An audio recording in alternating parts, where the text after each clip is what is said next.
You see people? Say hello. What's going on, Word fam? Hope everybody's doing well this evening. What are you doing? Look, over here. Hey, look. Say hi. Say hello. Yay. Lil Wired with us this evening, guys. Y'all hadn't seen him in a little while, so I figured we'd get Lil Wired down here. Let you guys see him. He is growing like a weed, getting bigger every day, aren't you? Huh? Yeah. Say deer. Tell him, say deer. Say crappie. Yay. So I figured I'd just let him say hello to everybody this evening and they'd play a little bit. But I hope all y'all are doing well. Hope everybody had a great week since last week. And hey, don't put that in your face, silly. Hope you guys had a great week. Hope you're ready for a good show tonight because we got a good show in store.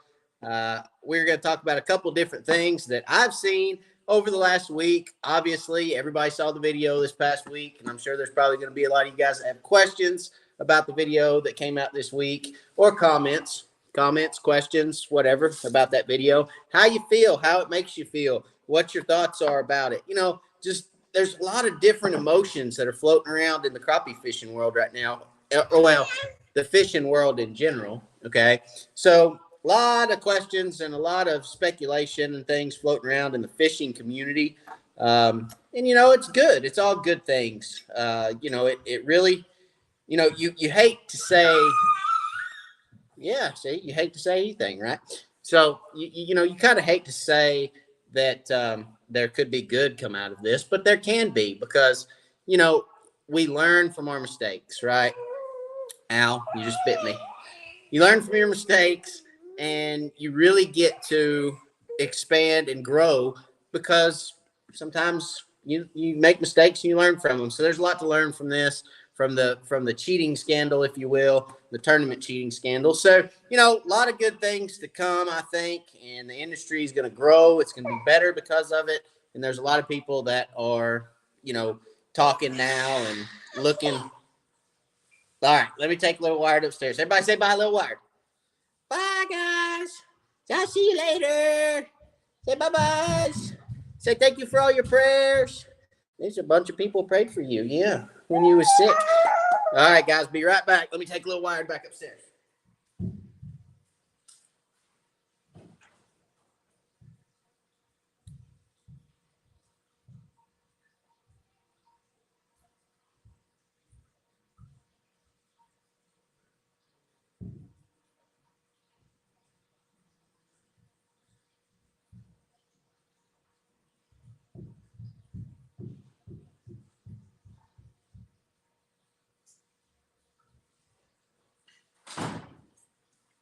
All right, Mountain Dew.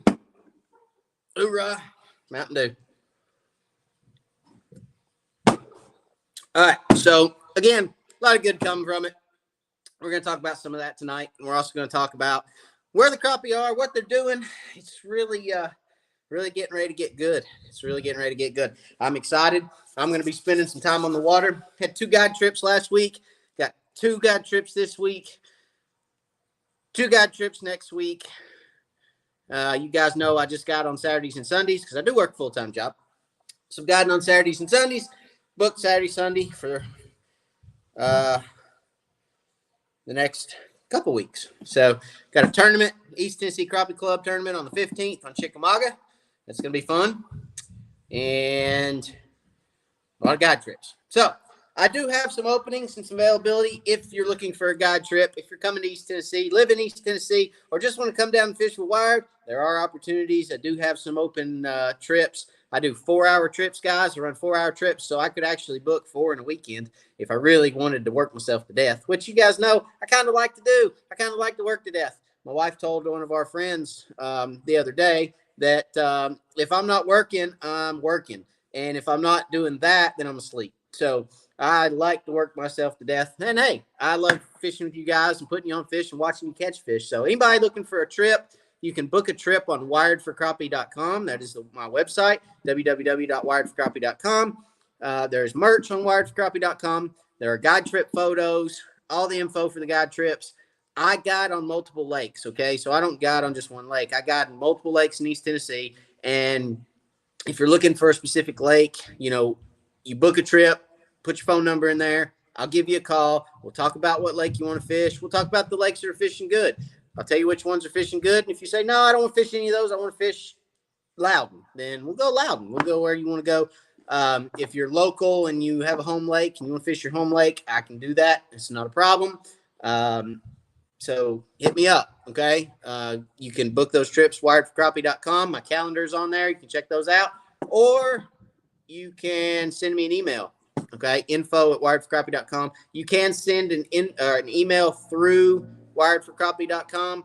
There is a contact tab, and you can contact me, fill out the form, put your phone number in there. I'll call you, and we can talk about what you want to do. So anyway, that's how you do that. The quickest way to get me, guys, is the book on there, because a lot of times I get messages that say, hey, what's your available dates? Then I have to go look, and then it's a lot easier for you guys just to go straight there, book those available dates that are on the calendar, and we can go from there, okay? So I had a lot of question about dates and booking trips. It's that time of year. Guys are wanting to go fishing. So don't forget, when you get on tonight, drop me a line, tell me hello, let me know where you're from. I always like to say hello to you guys. I always like to see the comments, see how far we're reaching. There's a familiar face right there. What's up, asleep? Howdy, howdy.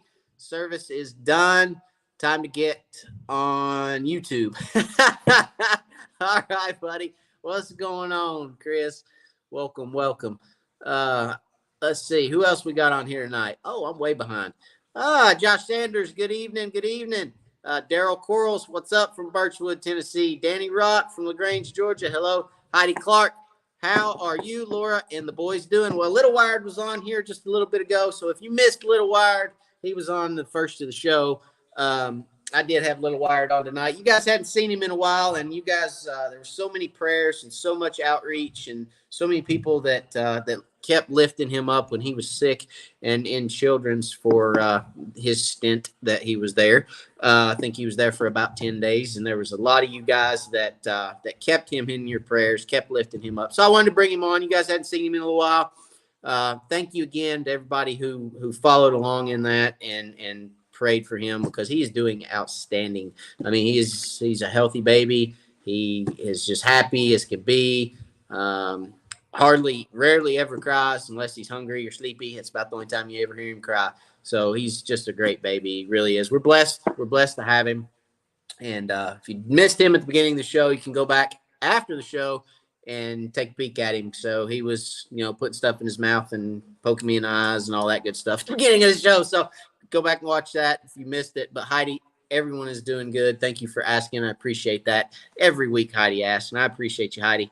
Andy Perry, good evening, all. Happy Wednesday. What's going on? Crappie Kev from Ashburn, Virginia. What's up?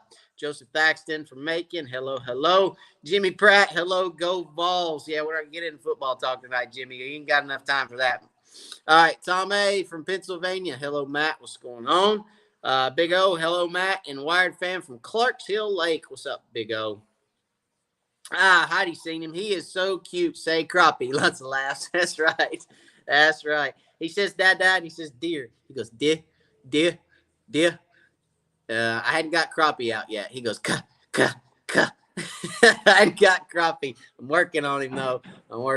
So, obviously, his first words were dad. I'm going to throw that out there if my wife's watching. Yeah, them first words was dad. That was on Easter. Last Easter, he's actually like, dad. He's reaching for me. My sister had him. He's like, dad. I was like, there it is. That counts. So his first words were dad. I was sticking with that. Let's see. Todd Pell, what's up? Heath McDaniel, good evening. Hey, everybody from Rock Spring, Georgia. What's going on? Tim, hello. Joel Nash, what's up? The Joel Nash is in the house. What's up, Joel? Get a Limit Outdoors, what's going on? Reginald Roundtree from West Monroe, Louisiana. What's going on, man? The chick is still sick. So, yeah, guys, I mean, if you fish the chick, I'm telling you right now, the chick used to be one of the best crappie fisheries in Tennessee. It has never been the best crappie fishery, but it always has been one of the best. I'd say the best crappie fishery in Tennessee is probably not the Chick. Okay, but the Chick was always a really, really great crappie fishery. And over the last few years, I'd say the last 3, it has cycled, and it is probably not one of the better crappie fisheries in East Tennessee right now. I would venture to say, because again, East Tennessee Crappie Club fishes Cherokee, Douglas, Loudon, Tellico, Watts Bar, Melton Hill, and Chick. And I would probably say Chick has the lowest weights out of any lake when we go there for a tournament. Now, there's an absolute ton of fish in that lake, but out of all the lakes in East Tennessee, that lake probably produces the smallest fish, and it's not been that way for a long time. But for the last couple of years, it has slowly declined and is now kind of a fishery. I mean, it's just kind of one of them fisheries where you go down there and you say, "Man, why can't I catch a keeper fish?" I caught 250 fish, but only had 12 keepers. So, it's kind of swayed the other way. And I have my thoughts of why that is and what could be done to, right that and rectify that situation. But hey, I'm not a wildlife biologist, so I'll keep my comments to myself for once. Okay. But still a great lake. Catch a ton of fish. Love the lake. Chick is not sick. Chick is just on a down year. And, our lakes cycle. Guys, lakes cycle. And what I mean by cycle is, there's peaks and valleys in numbers of fish, keeper fish, and trophy fish. Okay. So there's going to be a peak and a valley, and these lakes over years are going to go through ebbs and tides, and they're going to go through peaks and valleys. And it's going to be, one year you'll go out there and you'll just catch like Chick. You go out there and catch 200 in a day, and you're like, God almighty, I caught 200 fish, but nothing to eat. I'm starving.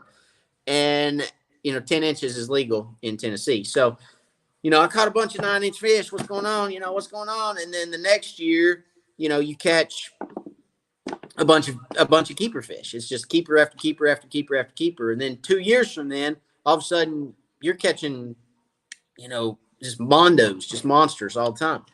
And you're like, okay, now this lake's getting good again. And that'll last for a couple of years. You'll catch a bunch of big fish, and then all of a sudden it just falls off the face of the earth, and goes right back to nothing but a bunch of 9-inch fish. It's those peaks and valleys of the lakes. It's natural for those lakes to get better and decline and get better and decline and get better and decline. That's natural. Okay.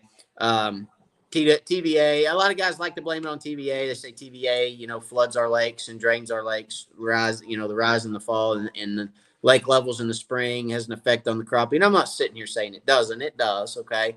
But that's not the end-all, be-all in the crappie population. It also has to do with bait.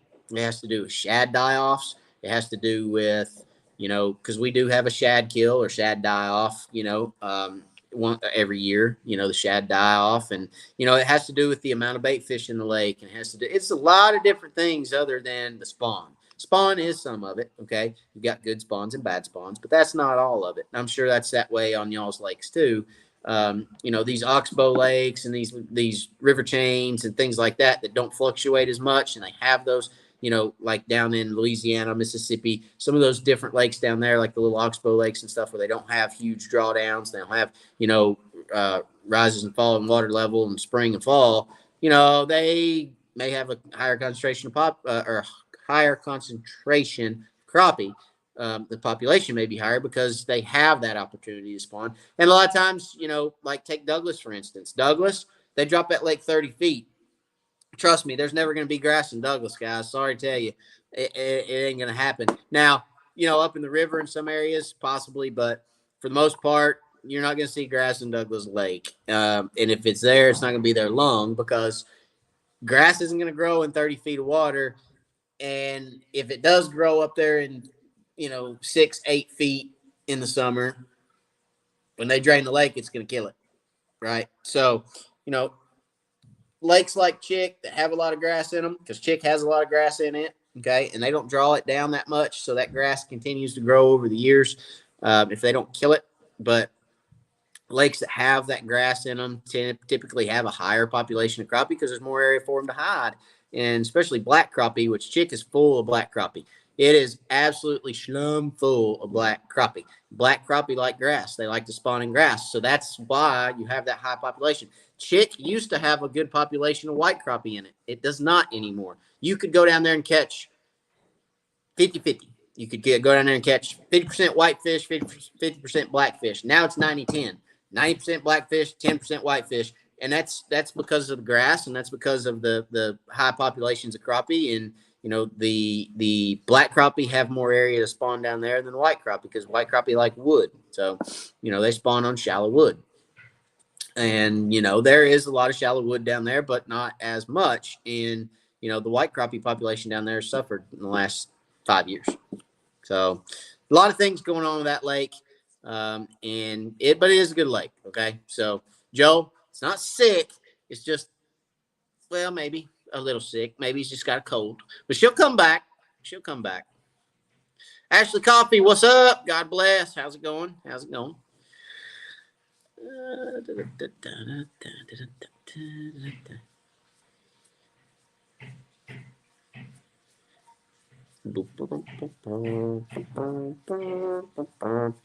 Oh, Daryl Corals. Chattanooga Crappie Club's having a tournament number 5 Saturday. Harrison Bay Boat Ramp 7:30 to 2. Registration will be from 6:40 to 7:10. Everyone is welcome. Guys, if you're looking for something to do this weekend, there it is.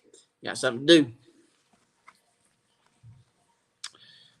do. Eddie Toon, what's going on? Larry Herron. Hello. Hope I pronounced that right. Alan Wetzel. Hey, Matt, 10 minutes from you. Lots of laughs. What's up, Alan? Andy, hello from Western Kentucky.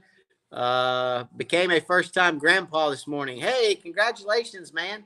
Congratulations. She was a little early, but is doing good at 3 pounds, 12 ounces. That's itty-bitty, man. Itty-bitty. Well, glad she's doing well. Glad everyone's okay. Congratulations. Everybody give Andy a congratulations. And he is a first-time grandpa, so now we can call you Pops.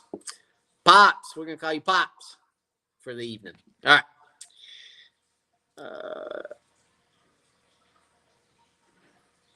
Kurt Day, what's going on, Kurt? Yeah, I'm looking forward to fishing with you this weekend too, buddy. I'm looking forward to it. It's going to be a lot of fun.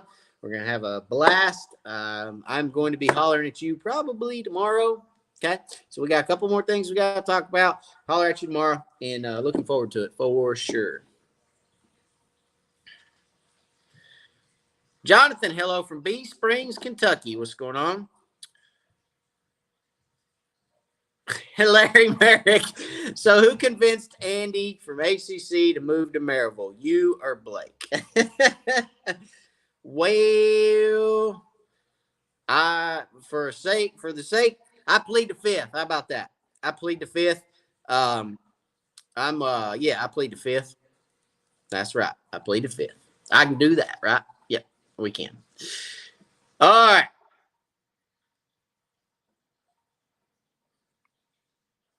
That chick has the bed. Yeah, that's funny. Maybe. Very bad cold.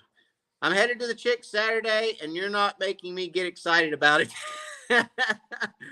Yeah. Well, have fun. Have fun. It's Teleco on steroids. All right. Brian, Matt, love the channel. I'm learning a lot. I'm in Illinois, heading out Friday morning to fish some deep strip mines. Crystal clear water. Help me pick 3 lures to have tied on. I need to whack them. Okay.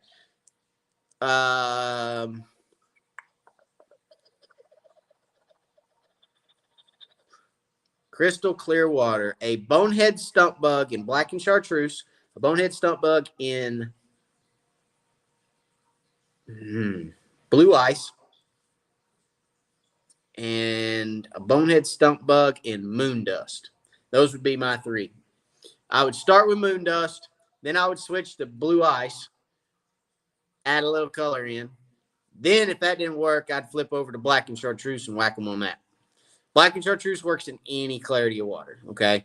But it's not my go-to in crystal clear water. Crystal clear is going to be more of that moon dust or a blood moon or something like that. But then if they're not hitting that, black and chartreuse, no doubt.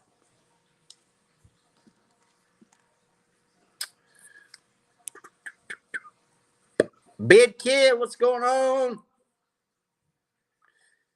Eddie said, just don't call him Corn Pop. Okay. Well, we won't call him Corn Pop. We'll just call him Pops.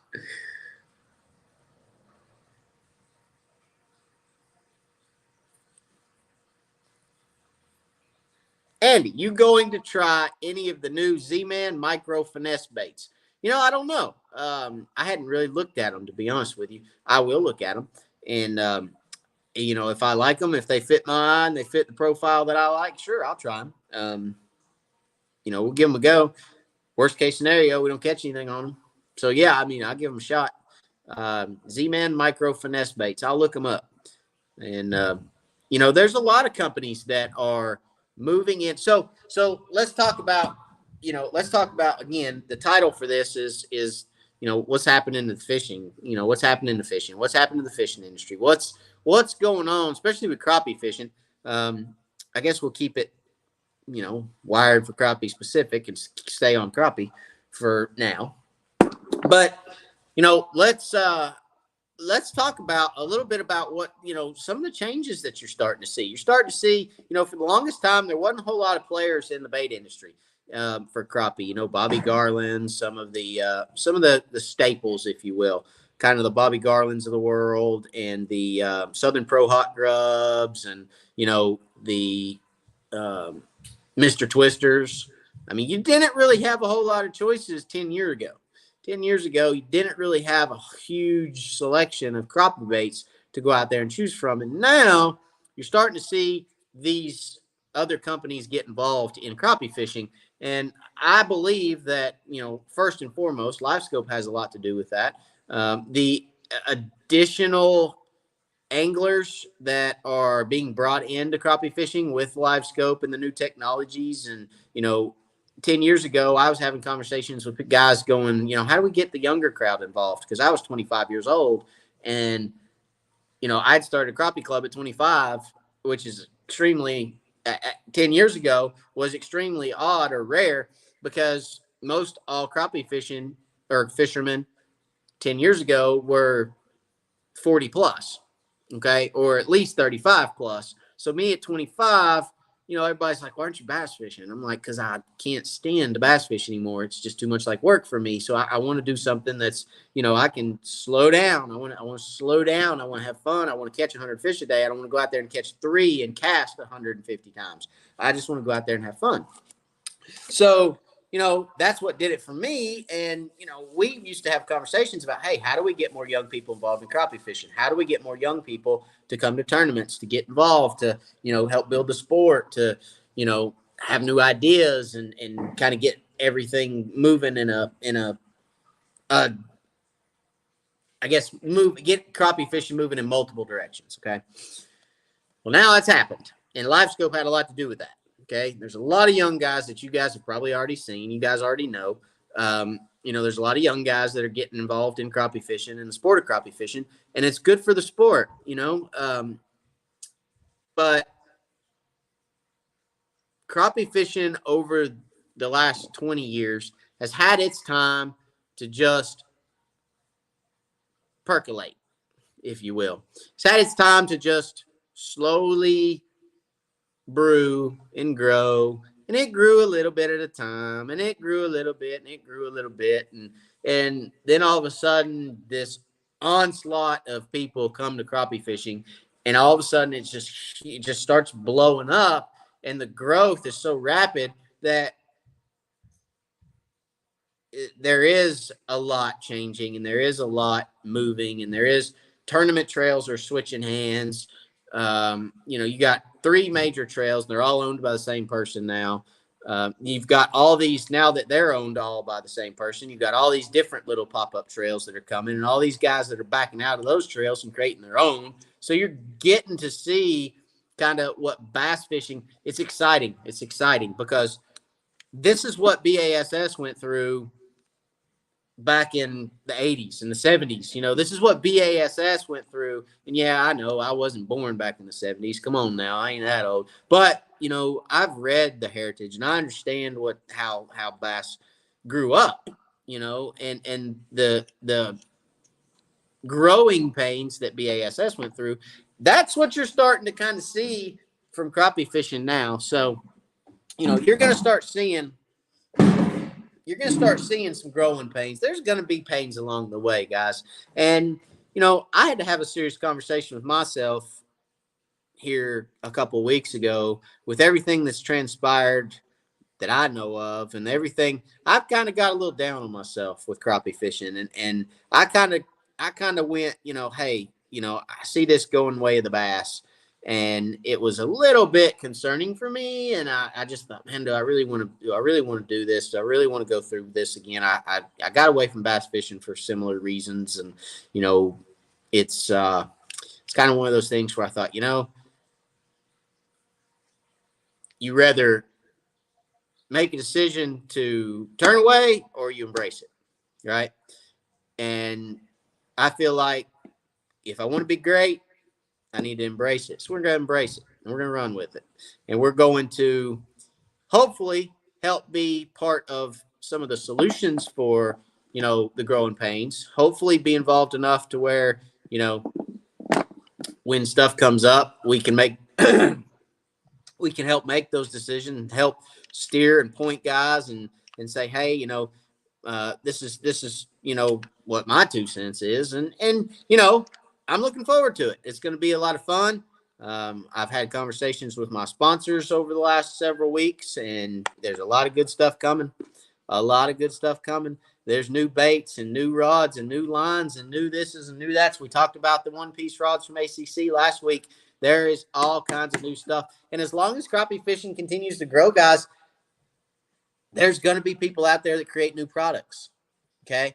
Because if the market's there, they're going to put products there. And it's going to be really cool to see a lot of the cool stuff that's coming out. But again, go back to the baits. There is a ton of new bait companies that are getting ready to hit the market. Okay. Z-Man's coming out with some. Who else is coming out with some? 6 Cents, I believe, is coming out with some crappie baits. I mean, there's getting ready to be some players that hit the market with some crappie baits, and it's going to be really cool. There's going to be a lot of cool stuff coming out. I mean, we'll see if they can compare to that stump bug right back there, right over top of my finger here, the little black packages there, the little stumpy buggies, but we'll see if they can rival those. But it's going to be interesting to try to find out. And it's going to be a lot of cool stuff coming down the pipe. And I'm looking forward to getting that stuff and reviewing that stuff and sharing that with you guys and continuing everything that we do here at Wired for Crappie and helping you guys grow, make good decisions, and catch fish. That's what it's all about. It's helping you guys catch fish. Okay. So with that being said, let me see. Let's get where we at on comments.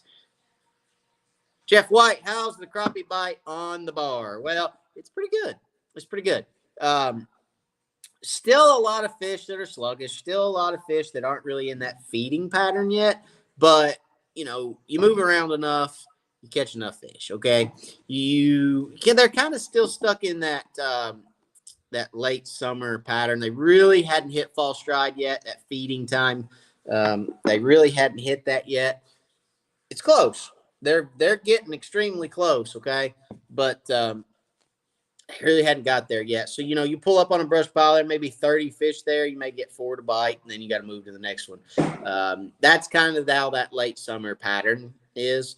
I mean, you get a lot of lethargic fish. You get a lot of fish that are just uninterested to eat. And we're still seeing that a little bit. But, if you go to 10 brush piles with 30 fish on them, catch 4 on each one, you got 40 fish that day. It's a pretty good day of fishing. I mean, it's decent, So, again, still kind of seeing that on Watts Bar a little bit. It'll take Watts Bar a little while to turn over. We're seeing a lot of fall turnovers. Seeing a lot of lakes that are starting to turn and in mid-turn, okay?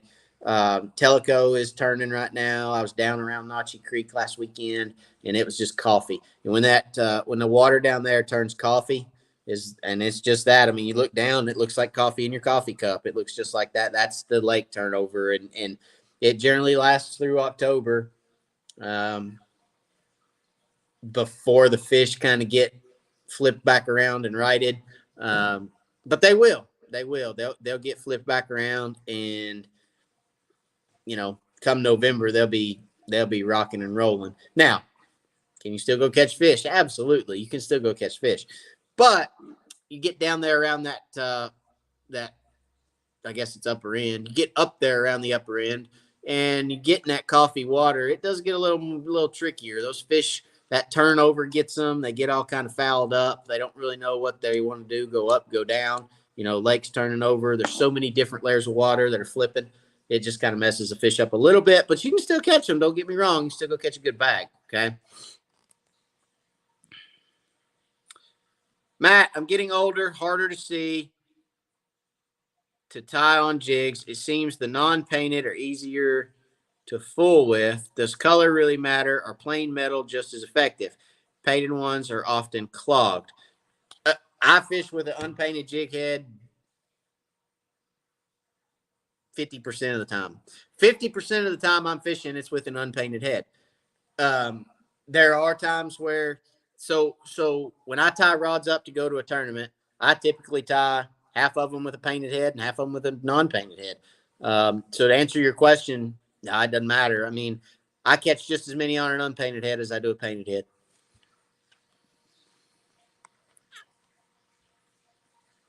Jeff, hello, Matt from Kentucky. What's your thoughts on the one-piece ACC versus the two-piece? So my first thoughts, I love them. So we went over, Jeff, that. Let me grab them. I got them right back here behind me, okay?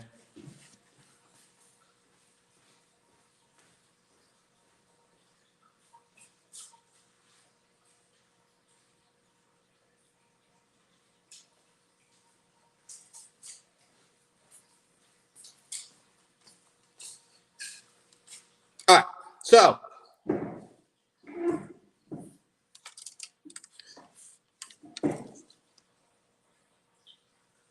I'm not so sure why this 6-footer doesn't have a reel on it.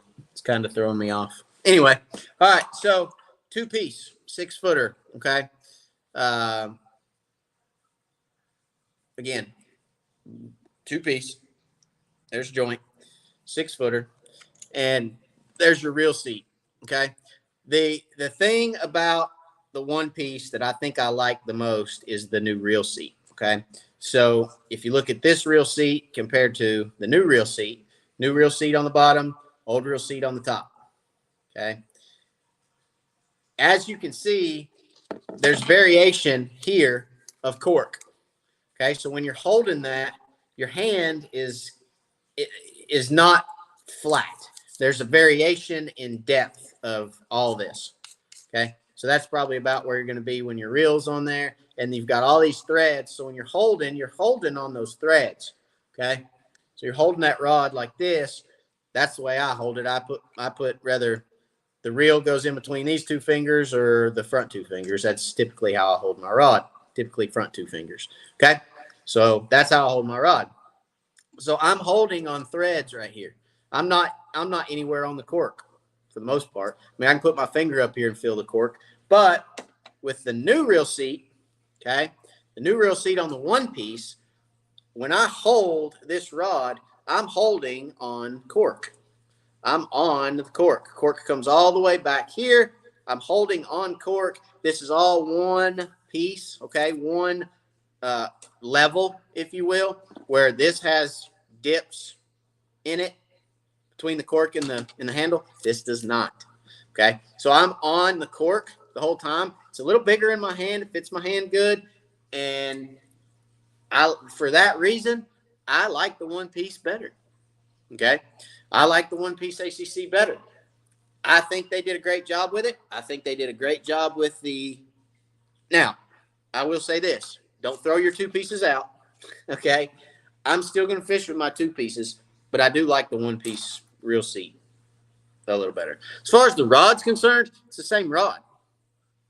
It's just got a different reel seat on it, and it's one piece, but it's the same rod, same feel, same backbone, same breaking point, same. And when I mean breaking point, I'm talking about where it bows. You know, I'm talking about the break. It's essentially the same rod. Um, for guys that never break their rods down, I mean, to answer your question, because I think I know the question you're answering, is the two piece any worse or better than the one piece? No. The real seat, yes. The feel, same. The performance, same. Okay. But the real seat's where it's at, for sure. Hope that helps.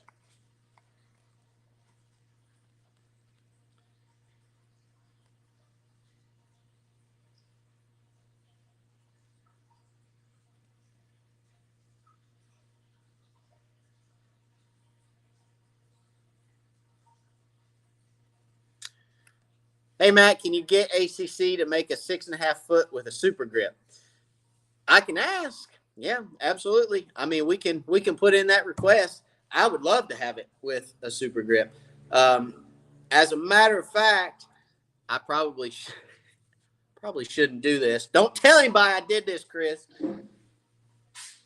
Let me show you my tournament rod.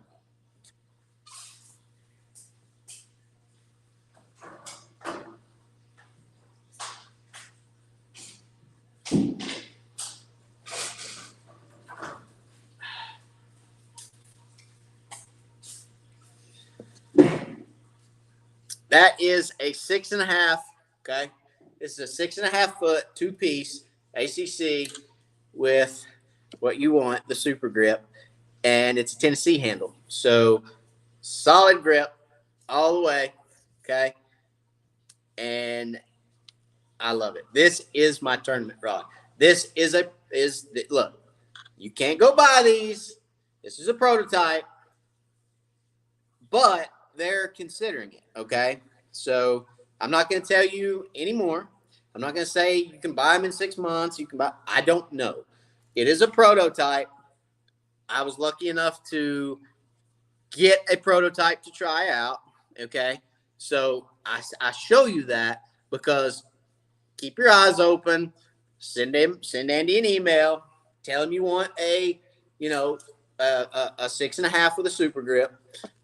Doesn't necessarily have to be a Tennessee super grip, Tennessee handled super grip, but tell them you want an ACC. I mean, the beautiful thing about ACC is they listen to their customers. Okay, you guys have just as much, or maybe even more pull than the pro staff do, because we can tell them something all day, every day. Hey, this is what we like. This is what we want to see. Can you do this? Can you do that? But at the end of the day, they want to know they can sell them. So you guys probably have more pull or just as much as we do. So I will put that in for you, Reginald. Absolutely, 100%. I love it. The more I fish with it, the more I absolutely love it. And I'm sold. I'm a fan. I love it. Setting the hook with this thing is like setting the hook holding onto a pillow. Okay, it's just so nice. I mean, you snap that thing back. And if you guys go watch my last couple tournament videos, you're going to see this rod in my hand. This is the one you're going to see in my hand, because on tournament day, I put that sucker in my hand and I roll with it. Because an 8-hour day fishing, snatching and grabbing fish, I catch 75, 100 fish. Your wrist gets sore. That reel seat is beautiful because it absorbs a lot of the shock from hook sets. You guys know I used to bass fish. I've got a bass hook set. You guys have seen it on my videos. I rear back on them. Okay. So, you snap onto a 2-pound crappie and, on a medium rod, and, you feel it in your wrist. So that super grip definitely helps. And yes, I will put that in for you. Absolutely. 100%. 100, Reginald. Question for you. In the last tournament I was in, I stuffed, oh God. I stuffed the ACC jig head in the mouth of a crappie along with a 9-inch and under fish. Do you think I will get caught? Asking for a friend. Yeah, so let's go on and talk about that real quick. So, guys, y'all saw my video, okay? If you hadn't seen that video, go watch that video that I dropped. I guess it was yesterday, Monday, yesterday. Anyway, go watch that video because, look, first and foremost, any type of cheating is cheating, okay? In any shape, form, fashion, cheating is cheating, okay? It doesn't matter if you're a crappie tournament fisherman, if you're a walleye tournament fisherman, if you're a bass tournament fisherman. Any type of cheating is cheating, and it needs to start getting called out. It's too often that we allow anglers to bend the rules, and because, the rule is written and says this, but, they really didn't do that. So we're not going to say anything. No. Until we uphold the integrity of every event and until ethics becomes important again, guys are not going to fish tournaments. If you go look at that video and you look at the 25 comments on that video about those guys stuffing weights in their fish, every comment says, this is why I don't fish tournaments. This is why I don't. It's all right, Chris. It's all right. This is why I don't fish tournaments. And as a tournament director, which I am, okay, I am a tournament director. I have hosted $75,000 charity events, and I've hosted $150 local club tournaments. I don't care how much money is involved in a tournament. I don't care if you're my brother, sister, best friend, aunt, uncle, cousin, twice removed, grandmother, grandfather. I don't care who you are. If you bend or break a rule, you're done. You're gone. Or you're penalized by the rules as deemed by the rules. I'm not going to share any past events, but I have had to make difficult decisions with my friends in local crappie tournaments. I have had to make difficult calls and difficult decisions where I've literally looked at someone else helping me with the event and said, man, I hope I don't lose my friends. I hope I don't. I hope I don't lose my friends, but I have to do it. I have to do it. I have to penalize them. I have to disqualify them. I have to do this. I have to do that. Now, granted, it was honest. No ifs, ands, or buts about it. Honest mistakes, okay? But that's what rules are for, to help prevent mistakes, to help keep everything on a level playing field. And when somebody breaks that, that's it. At that point, it's done. It's black. It's white. It's in stone. It's written on paper. It has to be done, period. Now, every time that I've had to make a tough call, and I have literally lost sleep over tough calls, the last one I had to make, I came home to my wife, and I looked at her, and I said, I probably lost two of my best friends today. I probably did. I bet you they are absolutely livid with me. Now, hindsight being what it is, they're not. They're fine. They understood. They called me and said, man, you did the right thing. We messed up. Like, sorry. We didn't mean to. I said, cool. No worries. Don't, I just didn't want you upset with me, but I had to do what I did. And nope, it's good. That's the way it should be. That's the way we should run a tournament. That's the way that a director should stand up for his anglers. When I go to a tournament, it's about everyone else there first, me second. That's it. Okay. Now, I'm going to try to run down there to my boat as fast as I can after I let everybody go from the meeting. But at the end of the day, if I have to bite a bullet, it has to be bitten off. It has to be done. And that director up there, it sounds like he let it go longer than he maybe should have, but eventually he did what was right, and he stood up for his anglers. So kudos to him for doing that. Why a walleye trail would allow dead fish, I'm not real sure. Any tournament trail should they should have to weigh live fish. That's what surprised me, is that they allow dead fish to be weighed with no penalty. And it's like, well, you're just asking for somebody to cheat then. That's your fault. You're just asking for somebody to cheat. I mean, if you're going to let them weigh dead fish, I mean, come on. You're just asking for it at that point. So, I don't know. Maybe that'll change. Maybe they'll decide that it's going to be a live fish only tournament. And I think I know why they did it. I think they want to try to open that up to as many anglers as they can and get as many boats as they can. And there's a lot of anglers up there that I'm sure probably don't have $60,000 boats with big enough live wells to keep 5 walleye alive. Okay. So I'm sure that's probably why they did it. But at the end of the day, maybe they need to rewrite that or rethink that rule, in my opinion. But I don't know. And then I had somebody say, well, they're catching them out of 40 feet of water. Maybe they can't keep them alive anyway because it's so deep. Well, maybe that's true, but maybe that needs to be, can they fizz a walleye? Can they clip walleye? Can they keep them upright in the live well? We do crappie that way all the time. I caught a crappie in the Loudon tournament out of 42 daggum feet of water. And when I brought it up, it had its daggum air bladder in its mouth. It was full of nothing but air bladder. And I clipped that fish 2 clips. I clipped him right here in the bottom of the lip to keep his lip down, and I clipped him on the pectoral fins to keep his belly down. And 30 minutes later, I reached in there, and that air bladder was deflated, but still in his mouth. And I just reached in there and poked it back down in his throat. That fish was fine. That fish lived the rest of the day.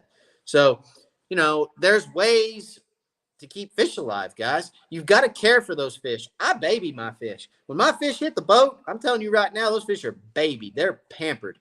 I mean, I do everything but reach in there and pet them every 10 minutes. Well, actually, I actually probably do reach in there every 10 minutes and pet them and make sure they're alive, make sure they're moving, make sure they keep water going through their gills. I mean, if I sit somewhere too long and I think those fish are distressed, there's nothing better for a fish to go on a boat ride, because it sloshes that water around in that live well and it gets them to move back and forth, and it gets fresh oxygen moving through their gills. So there's a lot of times that I may come back to the same brush pile, but I'll fire up and I'll run 10 minutes down the lake and I'll come back, because if my fish aren't happy, my fish are struggling, I'm going to keep my fish alive. So anyway, without going on a tangent about it, I think there's a lot of things that they could look at that would help their situation up there. But until, again, growing pains, okay? Growing pains. Until we get some directors that are running things that are there for everyone else before themselves, we're going to keep having issues. I'm not trying to point anybody out, but, I backed out of this Dale Hollow tournament for the same reason, because there's directors that can't stand up for what they wrote. There's directors that,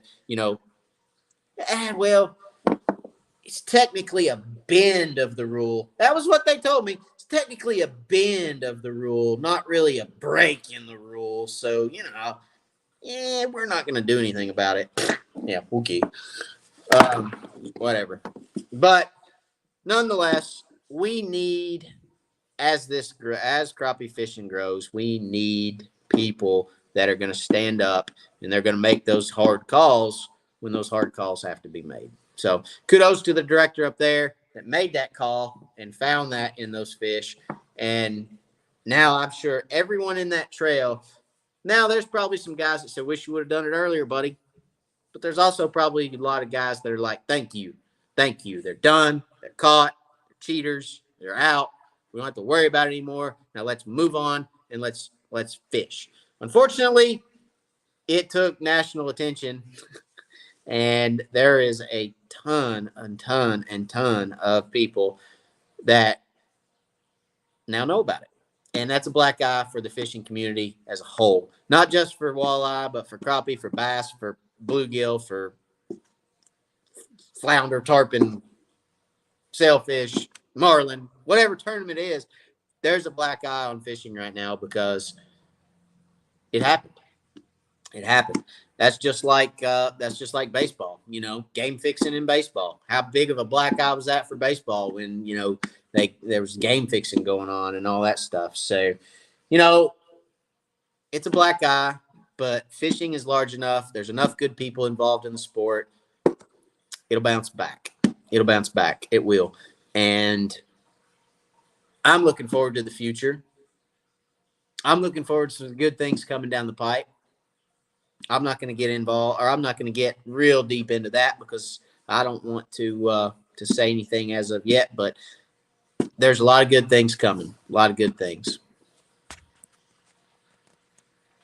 Larry Merrick, brush pile longevity. Last year found a good one. Went back there this year. Didn't see anything. Nothing. Not even a blip on the side imaging or down imaging. What's up with that? Okay, this is a good question. So brush piles. Brush piles will are just like lakes. I mean, they're going to cycle. Brush piles are going to cycle, Larry. So I have the same thing. I have on Tellico Lake, I probably have 1,500 waypoints. I mean, if not, maybe more on Tellico Lake. So I can tell you probably 50 right now that I can count on one hand the times I've caught fish on them. On one hand. Now, I can tell you another 50 that I'm going to catch fish on every time I go to them. Every time. Okay. Now, there's more than that because it's 1,500 waypoints. But, and I don't remember all, I don't believe it or not, contrary to popular belief, I take a guide trip and I'm like, oh, there's two over here, there's two over there, there's two right here, there's two right here. And I'll drive right over top of them. And they're like, how'd you know that? Like, well, they are on the GPS, but I remember where everything is too. Some. Okay. I'm still got a young mind in there somewhere. So to answer your question, brush piles will cycle. There will be some years, and brush piles will deteriorate over time. So let's say you get a fresh brush pile that's put in. You find fish on it 6 months after it's put in. Okay. When a lot of brush piles are put in, they have what? They have leaves. They have greenery. They have, and it may not be green, but it may be, leafery. That is that a word? Leafery has foliage that over time is going to fall off. Okay. That time may be 6 months. That time may be a year. That time may be, just depends on what kind of tree it is. Right. So, is it a pine tree? Do the bristles fall off? You got to think about all this stuff. Is it bamboo? Bamboo has leaves on it when it goes in most of the time. Not all the time, but a lot of time bamboo has leaves on it when it goes in. I have found that once those leaves fall off, there is a transition in that brush pile from where you'll see fish on it every time to you'll find fish on it some of the times. Okay. And then after 4 or 5 years of being in the lake, it starts declining, starts deteriorating. You'll see that stuff will be this tall on your screen. And then 3 years later, when you go back to it, it's this tall. And it's because it deteriorates or because whatever it is, whether it be stakes or you guys know I do a lot of stake buckets. Okay. A lot of 2x4 stake buckets. I use 2x4s to make buckets anyway. That's another topic. Those will waterlog, and over time they will soak up, they will absorb more and more and more and more and more and more water, and they just become mush, and they start deteriorating, and currents and things of that nature start deteriorating these brush piles and these trees and these stakes and these bamboo buckets and all this. So over time, it's going to change. The brush pile is going to change, and it's going to rather get better, could get worse. It just depends. It depends on what those fish are looking to be in. It depends on what those fish are looking for cover. Obviously, something with foliage on it, something with leaves on it is going to provide fish more cover than something that's bare. Okay. So you guys know from our conversations previously, those smaller fish need cover. They need to hide from predator fish. They don't need to get eaten. All right. So they're going to look for that stuff that's thicker. They're going to look for that denser stuff. They're going to look for that stuff that's got leaves on it. They're going to look for that stuff. And then the single fish, those roamers, if you will, those bigger fish are going to stick to that, singular stuff, that one stake, that one little stump on the bottom, that one 2x4 or that one branch that comes up, maybe a big thick tree, but just one branch that branches off of it that's bare. And there may be one big fish sitting on that branch. They're going to look for that stuff where they can sit out there because they're not worried about getting eaten as much as let's say a 15-inch fish isn't worried about as many people coming by and swallowing him as an 8-inch fish. Okay. So that has a lot to do with it, Larry. They are going to change. You're not always going to go back to a brush pile. You have to continue to move. I tell you guys all the time, okay, if there's no fish, they're not active, move. Go find something else. Always, always, always. Guys tell me, like, I was talking to one guy the other day, and he's like, I think I'm done scouting on this lake. And I'm like, yeah, okay. You okay. Roger that. 3 years from now, he'll be scouting again because everything's going to start deteriorating and everything's going to start breaking down, and he's not going to find as many fish. He's like, where all the fish go in this lake? And it's going to be like, well, you're going to have to go find new stuff. You're going to have to go find new stuff, and you're going to have to figure out where those fish are moving to. So it's constant. Scouting and looking for new spots, finding new spots is constant, okay? It's not do it for 2 months and be good for 6 years. It's constant. It's always going and looking for something new, something you didn't know was there.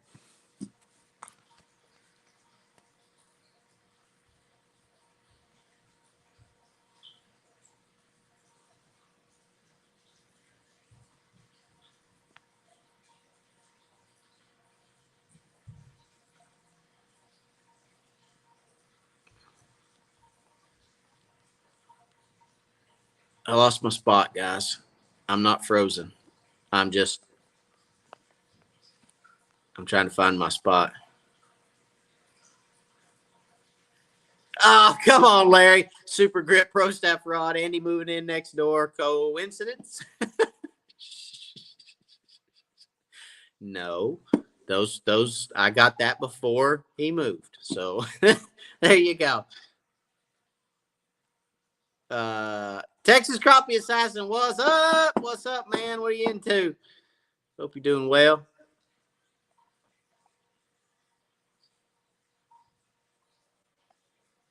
I heard those guys are coming out with their own line of lead weights.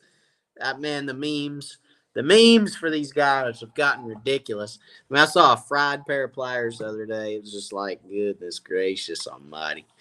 All right, so can we change the lie detector questions around so we can pass them? Yeah, that's a whole nother subject, Jimmy.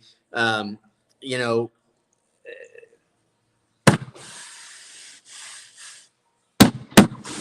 God, yeah. Let's create a lie detector test. That way, nobody's implicated for doing anything wrong, right? Yeah, that's a whole nother conversation for a whole nother night. But so many things that just need to change, and if I have to stand up and be the fire behind it, by golly, I'm gonna do it.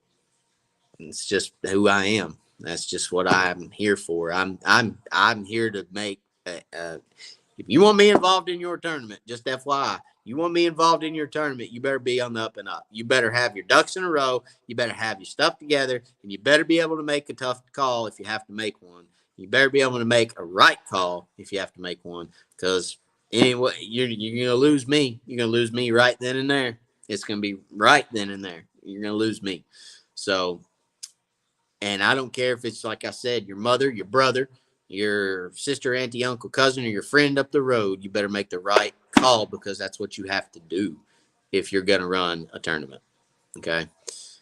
So, moving on.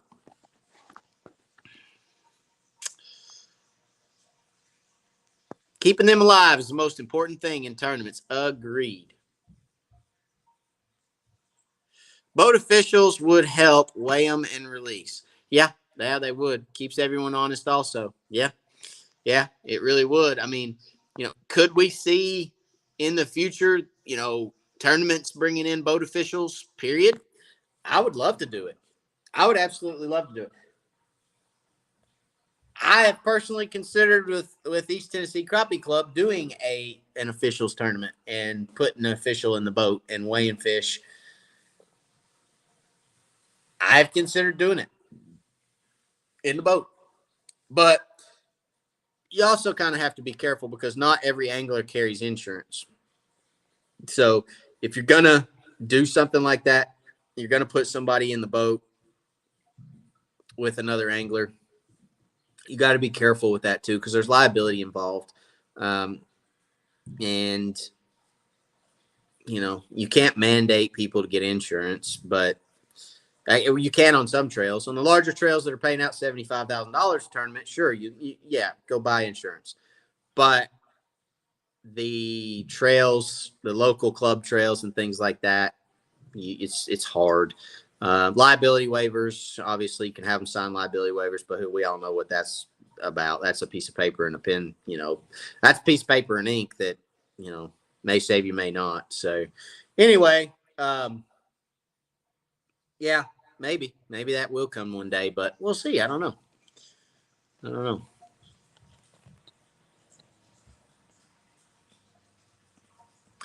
Thank you, Laura. That's my beautiful wife. She says, y'all, please hit that like button if you're enjoying the conversation. So if you're enjoying what Wired for Crappie does, smash that like button. We always appreciate it. We always like to let people know that you guys actually like what we're talking about. And I kind of like to know, do you like what we're talking about? I mean, at the end of this, I'll go back and look, and I'll be like, man, I had 112 people on tonight, but I only got 4 likes. I guess they probably hated what I was talking about. Maybe I need to talk about something else.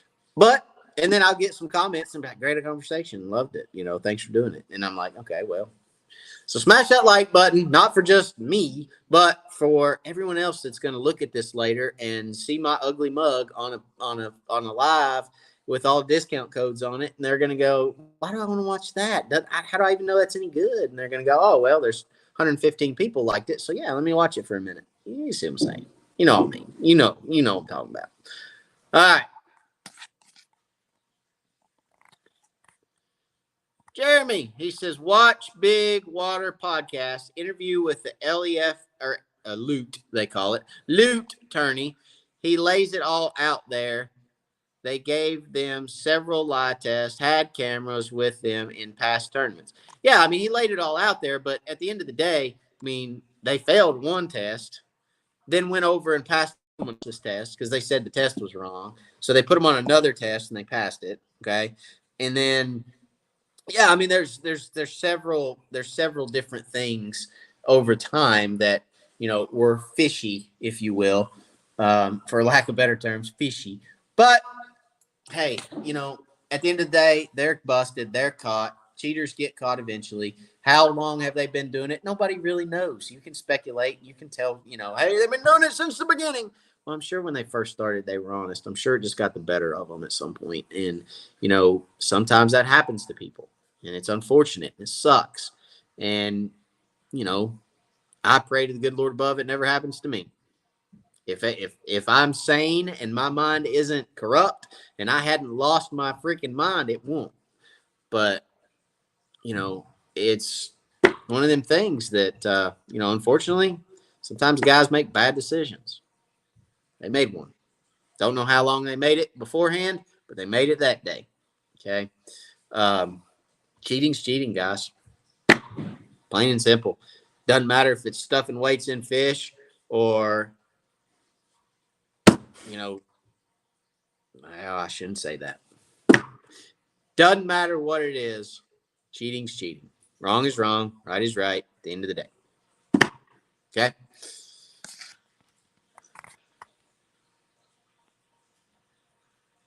Chris Collins finally figured out how to get notification of your vids. These live deals you do are great, man. Thanks so much for the info you share. Come on down to Mississippi sometime and I'll put you up. I'm in, Chris. I want to go to Mississippi so bad I can't stand it. I want to go down there and fish Grenada and Sardis and Washington and all those lakes. Man, I want to go down there so bad. Maybe my kids get a little older. My wife will let me get away. She's on here right now. So Mississippi has big fish. I want to go. I want to go. I want to go so bad. So, she's probably going to say, you can take me away for a little while before you do anything else. So it's probably time for a family vacation before I go do anything. But I appreciate it, Chris. Absolutely. I would love to come down to Mississippi without a shadow of a doubt. And if I ever do make it down that way, I will do my best to look you up. I'm glad you got the notifications. So if you want notifications, guys, for the videos, go to Wired for Crappie, subscribe, okay? Click that notification bell, okay? And it's gonna notify you when I drop a video. Now the lives, you have to follow, I believe. Is that right? You got to be a follower, okay, to get notifications of my lives. All right.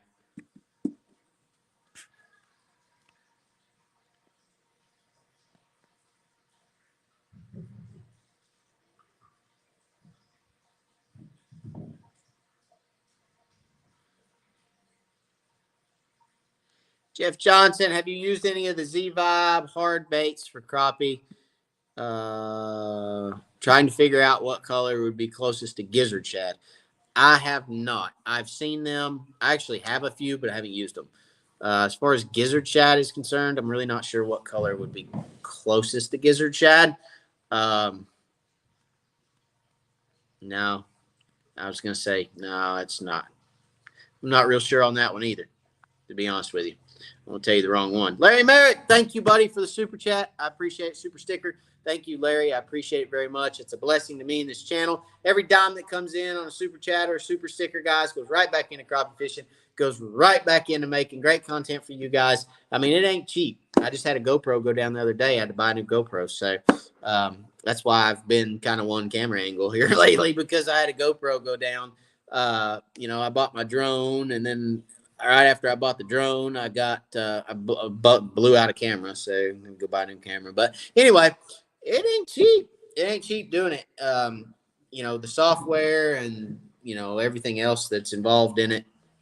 It ain't cheap. So I appreciate each and every person and every one of you guys that are a supporter of this channel. You pour into this channel, and I just thank you. I try to pour back into you guys as much as you guys pour into this channel. And thank you for doing that, Larry. Appreciate the super chat, buddy. And it does not go unnoticed. I promise you that.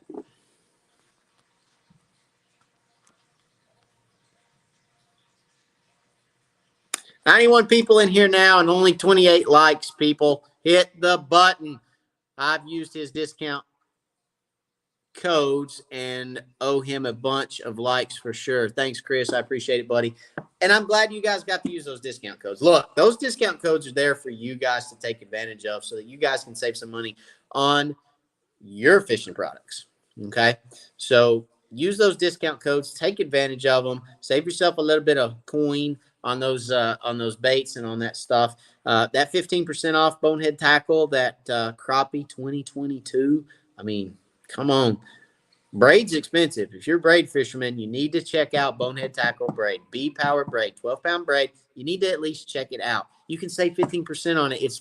Once you save 15% on it, it's cheaper than any braid on the market, period. With the exception of maybe a few. But I don't necessarily like those, so we're not going to talk about those. So, and I have my reasons. All right, so Jimmy Pratt, Josh, you may want to go to Mississippi. I do. I want to go so bad I can't stand it.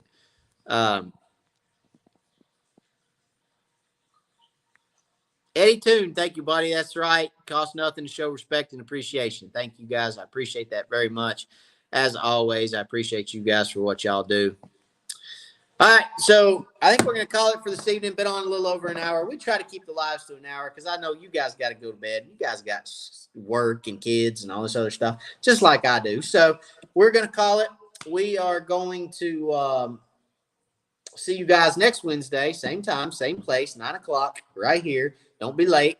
I will be here. I'm ready. I'm getting excited. I'm ready to go. It's going to be a good fall season. There's going to be a lot of fish caught. The winter season's going to be good too. And I'm getting ready to kick off a new series for you guys on these videos, and it's going to be exciting. I can't wait. It's going to start next week. We're starting a series, and it's going to be making you a better fisherman, more well-rounded angler. It's starting next week. You guys are going to love it. I can't wait. It's going to be a 10-part series. Okay, 10-part series, and you're not going to want to miss any of it. So if you have not subscribed to the channel, subscribe now. Click that notification bell. You don't want to miss any of the 10 that's coming up on the series. It is going to be informational. You're going to learn, and at the end, you will catch more fish than you do now. That goes for every angler. That's not just the beginning angler. That's not the novice angler. That's not the intermittent angler. That's not or intermediate angler. That's not the most advanced angler, all the way up to a pro. Now, I don't like to call myself a crappie pro, okay? Technically, am I a crappie pro? You could say yes, no, maybe so. I do not fish nationally because I choose not to, okay? I have a family, 3 kids. As you guys know, I can't run around the country fishing nationally. But do I make some of my living crappie fishing? Sure, I do. I'm a guide. I have wired. I have revenue that comes from crappie fishing. I do. Okay. So to call myself a professional crappie fisherman would be accurate, I guess. Um, some guys would probably say, "Hush, you are a professional crappie fisherman. You need to just admit it." I don't like admitting things like that because I try to stay humble. I don't try to overstep. So, but I say that because even guys that are professional crappie fishermen are going to be able to learn from the 10 steps. Okay. The 10 episodes. Okay. Or the 10-part series. They're going to be able to learn as we go. There's times in crappie fishing where you just forget some of the stuff that you used to know. You know what I'm saying? So you go back and you start hitting on all these things that we used to know and you go, oh man, I forgot about that. Dadgum. Hey, come over here a minute. Man, you remember when we used to? And you're like, yeah, I do. Man, let's go do that again. Oh yeah. And you go out there and you slay them and you're like, dang, there it is. So guys, don't miss the 10 steps. It's going to be a blast. I can't wait. 10 episodes coming at you starting next week. And I appreciate you guys for watching. I appreciate everything you guys do. Let me breeze through here one more time. See if there's any buddy trip on the horizon. Well, hey, I'm all for it because I know if I go with you and Josh, y'all are going to take care of everything because y'all got more money and sense. So y'all going to take care of everything. I'll just ride along. You know what I'm saying? I just like sleep in the back of the truck in a sleeping bag going down the road. I mean, I don't mind to be like the hobo in the back, you know, just with my head down, you know, sleeping while we're driving. I'm good. I'm good with it, man. Let's go. You know what I'm saying? I mean, you know, you and Josh just let her roll, baby. I'm ready. So anyway, no, I'm just kidding. I'm just kidding. All right. So what else we got? Jeff, Matt, you're very informative on crappie and gear. You're the reason I own 10 ACCs. That's last, but really, your lives are awesome. Thanks for your channel. Well, thank you, Jeff. I appreciate that, buddy. Thank you for watching the lives. Thank you for being a subscriber. Thank you for following along. Thank y'all for everything that y'all do because without y'all, I wouldn't be here. I wouldn't be doing what I do. I wouldn't be doing this, and I love it. I love it. Okay. So, a lot of good things to come. Can't wait. Excited. 10 steps. It's a 10-part series. Start next week. Make sure you subscribe so you catch all those. As always, guys, God bless. I'll see you on the next one. If you see me on the water, come up, say hello. I always have decals in the boat. Be happy to give you one. I'll catch you guys next week. Same time, same place. We'll be seeing you.